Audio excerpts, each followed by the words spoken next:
वनवास के दौरान श्री राम हर पल मानवता की सेवा में लगे रहते थे। वो ऋषि महर्षियों के आश्रमों में जाते, वनवासियों से मिलते और उनके कष्ट दूर करते थे। यही उनकी दिनचर्या थी और यही उनका उद्देश्य। इसी क्रम में वे महर्षि अत्रि के आश्रम में पहुंचे थे। जनक नंदिनी सीता सती अनसुईया की कथा सुनकर उनसे बहुत प्रभावित हुई थी और उनसे आशीष लेने उनकी कुटीर में गई। आपके दर्शन से मेरा जीवन धन्य हो गया माँ अनसुईया। मैं राजा जनक की पुत्री सीता आपके सतीत्व के समक्ष नतमस्तक हूँ। धन्य तो मैं हुई देवी सीता। तुम्हारे पति श्री राम कोई साधारण पुरुष नहीं है, वो तो साक्षात ईश्वर हैं। उनके दर्शनों से ही जन्म जन्मांतर के पाप कट जाते हैं। आपके इन्हीं विचारों से प्रभावित होकर मैं आपसे पत्नी धर्म की शिक्षा पाना चाहती हूँ माते। बेटी सीता, तुम तो स्वयं शक्ति की स्रोत हो। मैं किसी पतिव्रता स्त्री को इसी रूप में देखना चाहती हूँ। स्त्री को धैर्य का सागर होना चाहिए। संकट के समय स्त्री का यही धैर्य पति का संबल होता है। बस तुम ऐसे ही राम के वनवासी जीवन में शांति की सरिता बहाते रहो, यही मेरी कामना है। आपके मुख से ये वचन सुनकर मुझे असीम सुख का अनुभव हुआ माँ अनसुईया।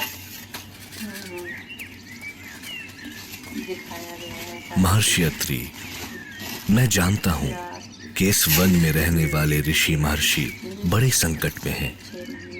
वो राक्षसों के भय से अपनी साधना भी ठीक से नहीं कर पाते, किंतु मैं आपको विश्वास दिलाता हूँ कि हम पूरे आर्यवर्त को उस भय से मुक्त करेंगे। मैं जानता हूँ श्री राम, आपका जन्म न्याय और धर्म की स्थापना के लिए ही हुआ है। आपने जिस प्रकार विभिन्न आश्रमों में जा जाकर आश्रम वासियों को भय मुक्त किया है, उससे हम सबका मनोबल बढ़ा है। मेरी कामना है कि आप इसी प्रकार सदा अपना अभियान चलाते रहे। आपके साथ रहते हुए मैंने माता का स्नेह पाया है, ममता का सुख पाया है। लगता है सदा इसी प्रकार आपके पास रहूं और आपकी बातें सुनती रहूं। किंतु हमारी नियति ऐसी नहीं है माँ अनसुईया। हमें स्वामी के साथ यहाँ से प्रस्थान करना होगा। शांति थी भैया, मन तो हो रहा था कि यहाँ कुछ दिन और रुकते। असुरों के अत्याचार के बाद भी इन आश्रमों में इतनी शांति का अनुभव होता है, ये आश्चर्य की बात है। भैया, मुझे यहाँ कुछ अजीब सा लग रहा है।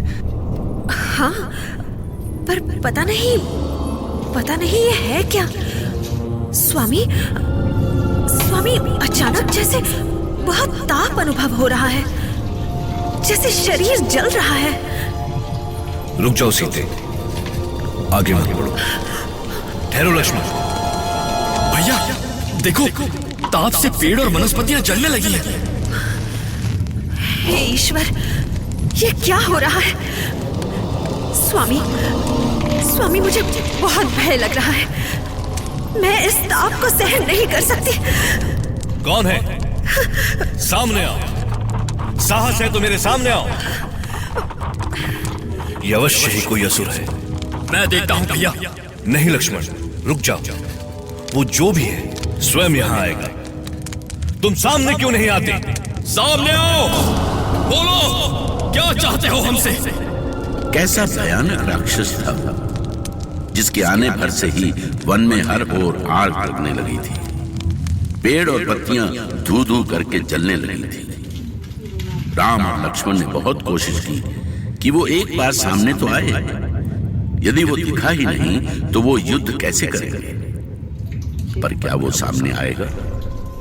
मैं कहता हूँ सामने आओ, सामने आओ दुष्ट। रुक जाओ लक्ष्मण, मैं बाण चलाता हूँ, फिर जो भी है उसे सामने आना ही पड़ेगा। ठहरो। स्वामी, ये भयंकर स्वर कौन है ये? कौन हो तुम लोग? इस वन में आने का साहस कैसे हुआ? क्या तुम जानते नहीं कि आज तक इस वन में आने वाला कोई भी मानव लौट कर नहीं गया? हम यहाँ लौटने के लिए आए भी नहीं हैं। बड़े दुस्साहसी हो तुम। लगता है तुम्हारा काल निकट आ गया है। मैं तुम दोनों को अपना आहार बनाऊंगा और इस सुंदर स्त्री को अपनी पत्नी बनाकर रखूंगा। इसे रोकिए स्वामी, रोकिए इसे। ये हमारी ओर बढ़ता आ रहा है। वहीं रुक जाओ, अन्यथा जीवित नहीं बचोगे। मैं राक्षस राज जय का पुत्र विरध हूँ, महाबली विरध। मेरे चुंगल से आज तक कोई नहीं बच सका है। तुम सभी मेरे भाग्य से यहाँ तक आए हो। आप शांत क्यों हैं भैया? मैं अभी इसका वध करता हूँ। अच्छा, तो पहले इससे तो बचा लो।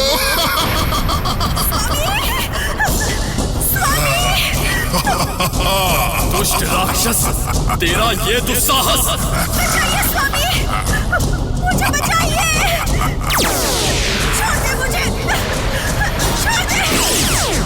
स्वामी मुझे बचाइए। चिंता मत करो सीते, मैं अभी इसका अंत करता हूं। मुझे कोई नहीं मार सकता, कोई नहीं। ब्रह्मा का वरदान पाया है मैंने, ब्रह्मा का वरदान। अब कोई वरदान काम नहीं आएगा विरध। ये ले, ये तेरी मृत्यु। ठहर जाओ, ठहर जाओ। इसने त्रिशूल उठा लिया है भैया। मैं अग्निबाण का प्रयोग करता हूँ। भैया, इसने हमें पकड़ लिया है। स्वामी, स्वामी इसे मार डालिए स्वामी, मत कर दीजिए इसका। लक्ष्मण! चिंता मत करो सीते, अब ये नहीं बचेगा।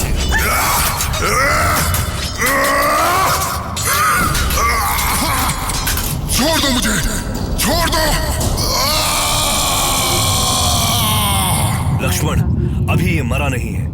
वरदान के कारण इसका वध करना कठिन है। तो क्या करें भैया? हमें इसे भूमि में गाड़ देना चाहिए। ठीक है, मैं अभी एक बाण चलाकर गड्ढा खोदता हूँ।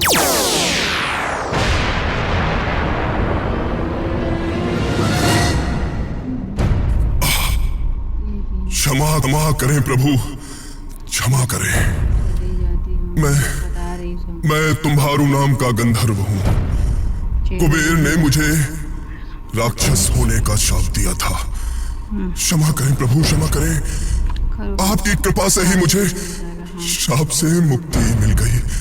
प्रभु क्षमा करें मुझे, क्षमा करें। मैं तो भयभीत हो गई थी स्वामी कि जाने आज क्या होने वाला है। हमें भी कहाँ पता था कि इसे ब्रह्मा ने वरदान दिया है। जिसकी मृत्यु जैसे होनी होती है वैसे ही होती है लक्ष्मण। इस राक्षस ने अपनी मृत्यु का आयोजन स्वयं किया था, किंतु इसने हम पर प्राण घातक प्रहार किया था स्वामी। यदि आप उसकी भुजाएं नहीं उखाड़ते तो ये कुछ भी कर सकता था। यदि वो ऐसा नहीं करता तो हम उसका अंत कैसे करते सीते? मुझे प्रसन्नता है कि वो कुबेर के श्राप से मुक्त हुआ। अब हमें यहाँ से चलना चाहिए भैया। पता नहीं मार्ग में और कितने विरध मिलेंगे। यदि अपने आप पर विश्वास हो तो कोई विरध कुछ नहीं बिगाड़ सकता लक्ष्मण। श्री राम विराट का अंत नहीं चाहते थे, किंतु विराट ने सोच समझकर अपने काल को आमंत्रित किया था। उसे तो श्री राम के हाथ मृत्यु पाकर शाप से मुक्त होना था और अंततः वही हुआ जो वो चाहता था। इस तरह श्री राम ने पृथ्वी को राक्षसों से मुक्त करने का अपना अभियान आरंभ कर दिया।